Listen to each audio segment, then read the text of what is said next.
வணக்கம் கூட பேசிட்டு இருக்கிறது ராஜிதா பசி. இன்னைக்கு வீடியோவில் வந்துட்டு நான் ரொம்பவே சந்தோஷமா எல்லாருக்கும் தேங்க் பண்ணுறதுக்காக இந்த வீடியோ ரெக்கார்ட் பண்ணிட்டு இருக்கேன். ஏன் அப்படின்னு பார்த்தீங்கன்னா, நம்ம சேனலில் 1K சப்ஸ்கிரைபர் ரீச் ஆகிறதுக்கு நீங்கள் தான் காரணம். ரொம்பவே சப்போர்ட் பண்ணீங்க. நான் மோட்டிவேஷனல் வீடியோவாக இருக்கட்டும், நான் போடுற ஆன்மீக வீடியோவாக இருக்கட்டும், கோவில் போடுற வீடியோவாக இருக்கட்டும், எல்லாத்துக்குமே ரொம்பவே சப்போர்ட் பண்ணீங்க. ரொம்பவே வந்து சப்ஸ்கிரைப்லாம் பண்ணுறீங்க.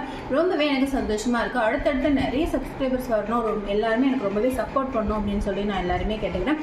எல்லாருக்குமே பெரிய பெரிய நன்றிகளோட இன்னைக்கு வீடியோக்குள்ளே போகலாம். இன்னைக்கு வீடியோவில் வந்து நம்ம எப்போதுமே வந்து பாசிட்டிவாக இருக்க முடியுமா அப்படிங்கிறது ஒரு ரிஸ்க்கான விஷயமா தான் இருக்குது. கரெக்டாக நம்ம லைஃப்பில் எப்போதுமே ரீச் ஆகணும் அப்படின்னு சொல்லி நினச்சோம் அப்படின்னா, இன்னைக்கு விஷயங்கள்ல இன்னைக்கு நாளில் நம்ம எந்த அளவுக்கு பாசிட்டிவாக இருக்கும் அப்படிங்கிறத பொறுத்து தான், நம்ம எந்த அளவுக்கு நெகட்டிவ் இல்லாமல் ரொம்பவே பாசிட்டிவாக இருக்கும் அப்படிங்கிறத பொறுத்து தான் நம்ம லைஃப்பும் மாறும். கரெக்டாக அதனால வந்து நெகட்டிவான விஷயங்கள் நம்ம லைஃப்பில் ஏதாவது இரிட்டேட் பண்ணுற விஷயங்கள்லாம் நடந்தாலும் அதை தூக்கிலாம் தூர போட்டு நம்ம எப்படி பாசிட்டிவாக இருக்கலாம் அப்படிங்கிறத யோசிச்சாலே கண்டிப்பாக நம்ம லைஃப்பில் எப்போதுமே பாசிட்டிவாக நல்ல விஷயங்களோட நம்ம வாழ முடியும் அப்படின்னு சொல்லிட்டு வீடியோ முடிக்கிறேன். இந்த வீடியோ